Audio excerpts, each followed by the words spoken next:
Polytechnic कॉलेजला RSS चे कार्यकर्ते RSS ची नोंदणी करण्यासाठी कॉलेजच्या गेटवर बसले होते. आपल्या वंचित बहुजन आघाडीच्या कार्यकर्त्यांनी, आंबेडकर चळवळीच्या कार्यकर्त्यांनी त्याला विरोध केला. शैक्षणिक क्षेत्रामध्ये या देशात ज्या संघटनेवर 4 वेळेस बंदी घातलेली आहे, या देशातल्या, महाराष्ट्रातल्या सर्व लोकांना माहिती आहे की RSS ही मनोवादी संघटना आहे आणि जिच्यावर 4 वेळेस बंदी घातलेली आहे.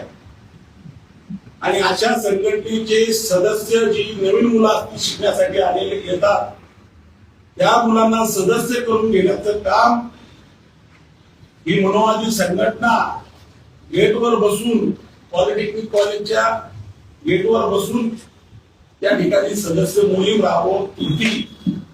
त्या ठिकाणी आमचे कार्यकर्ते राहुल माकासरे असतील, विजय वावळा असतील यांनी त्यांना कडाडून विरोध केला की शैक्षणिक क्षेत्रामध्ये अशा प्रकारे सदस्य नोंदणी करू नये.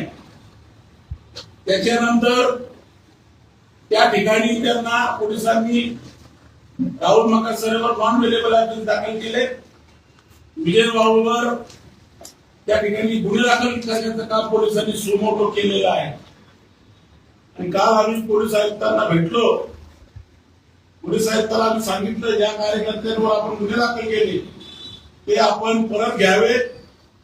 जर आपण ते घेतले नाही तर दिनांक 24 ऑक्टोबर रोजी सकाळी 11 वाजेला छत्रपती शिवाजी महाराज यांच्या पुतळ्याला आम्ही वंदन करून RSSच्या कार्यालयावर प्रचंड असा मोर्चा आम्ही त्या ठिकाणी काढणार आहोत.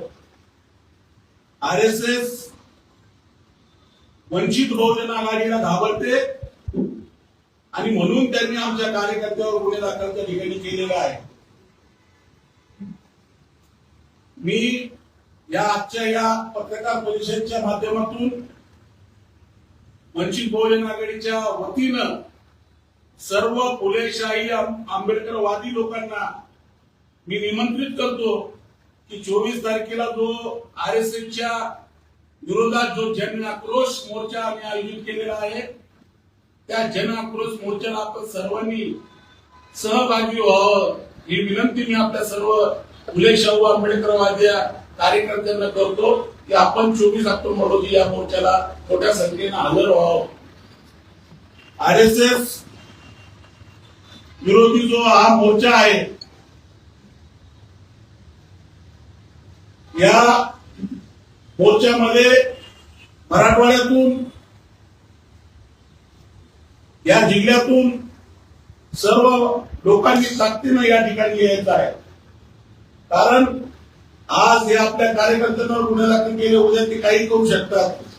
या देशामध्ये यांनी किती नंगा नाच चालवलेला आहे आपल्या सर्वांना माहित आहे.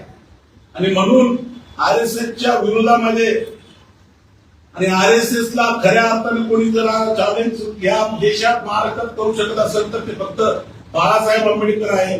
जे RSSला चॅलेंज करतं आणि RSS फक्त वंचित बहुजन आघाडीला घाबरते.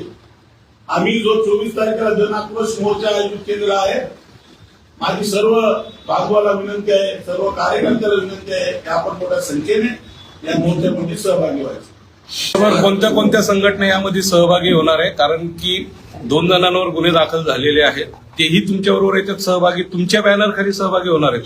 100% मी तुमच्या बांधवांना विनंती, तुमच्या माध्यमातून विनंती केली आहे की जे जे फुलेशाहू आंबेडकरवादी लोक आहेत, जे मनोवादाला RSSला विरोध करतात, त्या सर्व लोकांना मी आमंत्रित करतो आपल्या माध्यमातून, त्यांनी सर्वांनी या मोर्चामध्ये सहभागी व्हावं. माकासर मार्फत तक्रार दिली का पोलिसांनी? तुम्ही पोलिसांना बाबा असं चुकीचं चालू होतं वगैरे? हो, सीपी साहेबांना मी त्या दिवशी भेटून फारच सांगितलेलं आहे या संदर्भामध्ये की या असं ज्या प्रकारे चाललंय की RSSला घालायचं का, याच्यानंतर RSS सोबत लढायचं नाही का, चुकीच्या मार्गाने जे करत असतील कृत्य त्याला विरोध वंचित बहुजन आघाडीने नेहमी केलेला आहे आणि कायम करत राहील. भाऊ, तुम्ही आरएसएसच्या कार्यालयावर मोर्चा काढता, पोलीस परवानगी देणार नाही. पोलिसांनी परवानगी दिली नाही तर पुढची- पोलिसांनी परवानगी देऊ, या पोलिसांनी परवानगी देऊ नये, हा मोर्चा 24 तारखेला आम्ही काढणार. हे आरएसच्या कार्यालय कुठे नेमकं? इथं भाव पेट्रोल पंप एप्लॉयमेंट ऑफिसच्या समोर. हा. जुन्या वेळेवर गेल्या अनेक वर्षापासून असा प्रकार चालूच होता. किती लोक साधारण किती लोक साधारण मोर्चा- 40 वर्षापासून हा प्रकार चालूच होता की ते मुलं घेऊन लहान मुली घेऊन बरं, अजून सगळे लोक ट्रेनिंग किती- मार्केटला बक्षिसाचा हमी दाखवून असा प्रकार चालू होता. आणि इकडेच गेला औषध झाला सोडलं. माध्यमातून केलेलं आहे.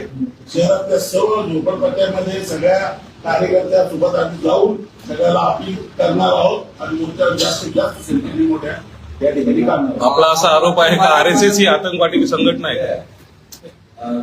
काय वाटतं? काय? कधी? आता अरे यार, लाठीचार्ज नाही झालं. लाठीचार्ज नाही झाला. नेमकं मोर्चा घालायचा. पोलिसांनी केलं. आतापर्यंत 4 वेळेस आरएसएस वर बंदी आली. आपल्याला असं वाटतंय का ही अतिरेकी संघटना आहे? असं आहे, मी सांगण्यापेक्षा सर्व पत्रकारांना माहिती आहे. कोणकोणत्या बॉम्बस्फोटमध्ये आरएसएसच्या संघटना होत्या म्हणून, आणि ते सिद्ध पण झालेलं आहे. त्याच्यामुळं आता काही सरकारी कर्नाटकमध्ये सुद्धा बंदी त्याच्यावर आरएसएस वर आणलेली आहे. महाराष्ट्रात बीजेपी सरकार आहे, केंद्रात बीजेपी सरकार आहे. नक्कीच त्याच्यावर बंदी परत एकदा आली पाहिजे ही आमची भूमिका आहे. तर ते तरुण भारतच्या परिसरामध्ये दिवाकर कुलकर्णी गेले अनेक वर्षापासून 30-35 वर्षापासून आपले सुद्धा ते संघामध्ये बोलतात. ते नमस्तुते मा ते घेतात, प्रार्थना वगैरे घेतात.